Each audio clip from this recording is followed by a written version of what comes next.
नमस्कार छात्रों, आज हम एनसीईआरटी कक्षा 8 संस्कृत की पुस्तक दीपकम के पंचमः पाठः अर्थात पांचवें पाठ, जिसका नाम है गीता सुगीता कर्तव्या, का अभ्यास कार्य करेंगे। अभ्यास कार्य करने से पहले आपसे एक छोटी सी रिक्वेस्ट है। अगर आपने हमारे चैनल को अभी तक सब्सक्राइब नहीं किया है तो प्लीज़ इसे सब्सक्राइब कर लें, और अगर ये वीडियो आपको अच्छा लगता है तो आप इसे लाइक करें और अपने दोस्तों के साथ शेयर जरूर करें। यहाँ पर पहला प्रश्न है, अधोलिखितानां प्रश्नानां एक पदेन उत्तरम लिखित। नीचे लिखे गए प्रश्नों के एक पद में उत्तर लिखें। पहला प्रश्न है, श्रद्धावान जनः किम लभते। श्रद्धावान मनुष्य क्या प्राप्त करता है। इसका उत्तर है ज्ञानम अर्थात ज्ञान को। अगला प्रश्न है, कस्मात् सम्मोह जायते। किससे मोह उत्पन्न होता है। इसका उत्तर है क्रोधात् अर्थात क्रोध से। अगला प्रश्न है, सम्मोहात किम जायते। सम्मोह से क्या उत्पन्न होता है। इसका उत्तर है स्मृति विभ्रमः अर्थात स्मृति का नाश। इसके बाद है, अर्जुनाय गीताम कह उपदिष्टवान। अर्जुन को गीता का उपदेश किसने दिया। उत्तर है श्री कृष्ण अर्थात श्री कृष्ण ने। अगला प्रश्न है, हर्षमर्ष भयोद्वेगै मुक्तः नरः कस्य प्रियः भवति। हर्ष, ईर्ष्या, भय और उद्वेग से मुक्त मनुष्य किसका प्रिय होता है। इसका उत्तर है श्री कृष्णस्य। इसके बाद प्रश्न 2 है, पूर्ण वाक्येन उत्तरम लिखत। पूर्ण वाक्य में उत्तर लिखें।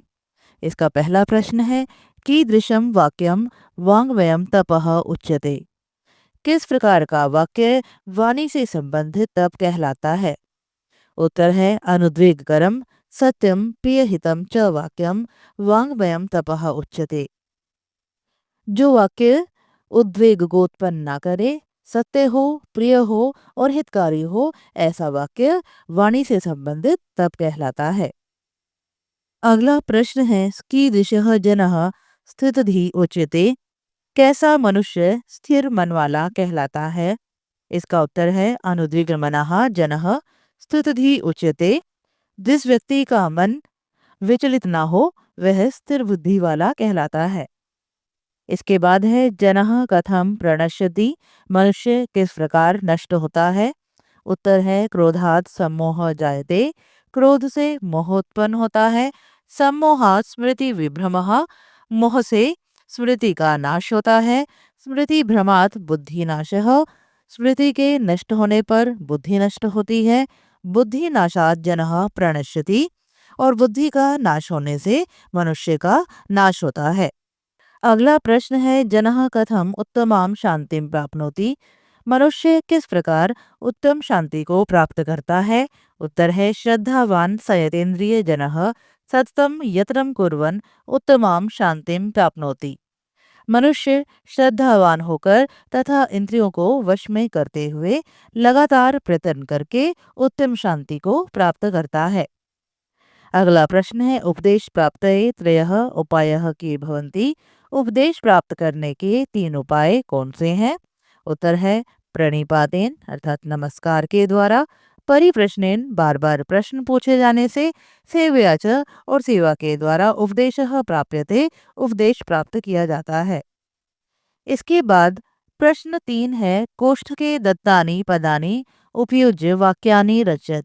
कोष्ठक में दिए गए पदों का प्रयोग करके वाक्यों की रचना कीजिए। यहाँ पर कुछ पद दिए गए हैं। इन पदों का वाक्यों में प्रयोग करके हमें वाक्य पूरे करने हैं। यहाँ पर पहला वाक्य होगा, अनुद्वेगकरम सत्यम प्रियहितम च वाक्यम। यहाँ पर आएगा वाङ्मयम तपः उच्यते। जो उद्वेग को उत्पन्न ना करे, सत्य हो, प्रिय हो, हितकारी हो, ऐसा वाक्य वाणी से संबंधित तप कहलाता है। अगला वाक्य है, सत्यम संतुष्टः दृढ़ निश्चयः च योगी भवति। हमेशा संतुष्ट और दृढ़ निश्चय वाला व्यक्ति योगी होता है। अगला वाक्य, अनुद्विग्न मनः मुनिः स्थितधि उच्यते। जिस व्यक्ति का मन विचलित नहीं होता वह स्थिर बुद्धि वाला कहलाता है। तद आत्मज्ञानम प्रणिपातेन परिप्रश्नेन सेवया च विद्धि। वह आत्मज्ञान नमस्कार के द्वारा, बार बार प्रश्न करने के द्वारा और सेवा के द्वारा प्राप्त होता है। अगला वाक्य है सम्मोहात् स्मृति विभ्रमः भवति। मोह से स्मृति का नाश होता है। इसके बाद प्रश्न 4 है अधोलिखितानि पदानि उपयुज्य वाक्यानि रचत। नीचे लिखे गए पदों का प्रयोग करके वाक्यों की रचना कीजिए। यहाँ पर कुछ पद दिए गए हैं, इन पदों का प्रयोग करके वाक्य बनाने हैं। तो पहला पद है उच्यते। वाक्य है गीता ग्रंथः धर्मशास्त्र रूपेण उच्यते। गीता ग्रंथ धर्मशास्त्र के रूप में कहा जाता है। इसके बाद है च।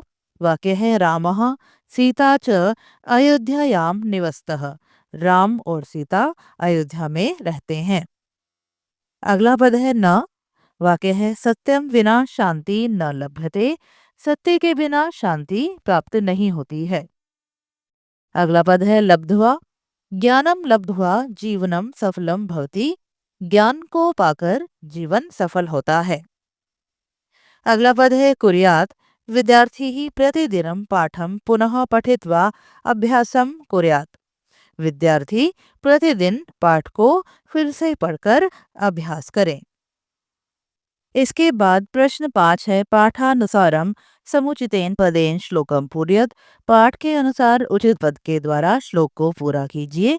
यहाँ पर श्लोक के अंश दिए गए हैं, उचित पद के द्वारा इन्हें पूरा करना है। तो यहाँ पर पहला वाक्य है श्रद्धावान लभते ज्ञानम तत्परः। यहाँ पर आएगा संयतेन्द्रियः। इसके बाद अगला वाक्य है डैश चैव वाङ्मयम तप उच्यते। यहाँ पर होगा स्वाध्यायाभ्यसनम। अगला वाक्य संतुष्टः सततम योगी यतात्मा। यहाँ पर होगा दृढ़ निश्चयः। इसके बाद अगला वाक्य है डैश भवति सम्मोह सम्मोहात् स्मृति विभ्रमः। तो यहाँ पर होगा क्रोधात्। अगला वाक्य है तद विद्धि डैश परिप्रश्नेन सेवया। यहाँ पर आएगा प्रणिपातेन। इसके बाद प्रश्न 6 है उदाहरणानुसारम पदानि स्त्रीलिंगे परिवर्तयत। उदाहरण के अनुसार पदों को स्त्रीलिंग में बदलिए। यहाँ पर उदाहरण दिए हैं। पहला है श्रद्धावान। श्रद्धावान का स्त्रीलिंग रूप होगा श्रद्धावती। बुद्धिमान बुद्धिमती। इसी तरह से अब यहाँ पर शब्द है गुणवान, तो इसका स्त्रीलिंग रूप होगा गुणवती। आयुष्मान से आयुष्मती। क्षमावान क्षमावती। ज्ञानवान ज्ञानवती। श्रीमान श्रीमती। इसके बाद प्रश्न 7 है समुचितेन पदेन सह स्तंभौ मेलयत। उचित पद के साथ स्तंभों को मिलाइए। यहाँ पर 2 स्तंभ दिए गए हैं, यह है स्तंभ अ और ये है ई। दोनों स्तंभों को आपस में मिलाना है। तो यहाँ पर पहला पद है सर्वभूतानाम। सर्वभूतानाम ये मिलेगा सर्वेशाम प्राणिनाम, अर्थात सभी प्राणियों का। इसके बाद है अनुद्विग्न मनः। अनुद्विग्न मनः का मिलान होगा इसके साथ यस्य मनः विचलितम न भवति। अनुद्विग्न मन कौन होता है? जिसका मन विचलित न हो। इसके बाद है स्थितधि। स्थितधि का अर्थ है यहाँ पर स्थिर मतिमान, अर्थात जिसकी बुद्धि स्थिर हो। इसके बाद है परिप्रश्नेन।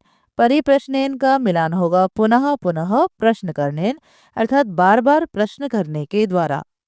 इसके बाद है संयतेन्द्रियः। इसका मिलान होगा इंद्रिय संयमी के साथ। इसका अर्थ है जो इंद्रियों को अपने वश में रखे। इसके बाद प्रश्न 8 है श्रीमद् भगवद गीतायाः विषये पंच वाक्यानि लिखत। श्रीमद् भगवद गीता के विषय में 5 वाक्य लिखें। तो यहाँ पर पहला वाक्य है श्रीमद् भगवद गीता एकः पवित्रः हिंदू ग्रंथः अस्ति। श्रीमद् भगवद गीता एक पवित्र हिंदू ग्रंथ है। दूसरा वाक्य इयं भगवता श्री कृष्णेन अर्जुनाय उपदिष्टा। यह है भगवान श्री कृष्ण ने अर्जुन को उपदेश दिया था। अगला वाक्य गीतायाम 18 अध्यायः सन्ति। गीता में 18 अध्याय हैं। चौथा वाक्य है अस्मिन् ग्रंथे जीवनस्य मूलभूताः सिद्धान्ताः वर्णिताः सन्ति। इस ग्रंथ में जीवन के मूलभूत सिद्धांतों का वर्णन है। पांचवा वाक्य है गीतायाः उपदेशाः सर्वेभ्यः मानवेभ्यः अतीव उपयोगिनः सन्ति। गीता के उपदेश सभी मानवों के लिए अत्यंत उपयोगी है। तो छात्रों, ये था आपके पाठ 5 का अभ्यास कार्य। आशा करती हूँ आप सभी को अच्छी प्रकार से समझ में आया होगा। वीडियो देखने के लिए आप सबका धन्यवाद। मिलते हैं अगली वीडियो में। तब तक के लिए आप सभी को नमस्कार।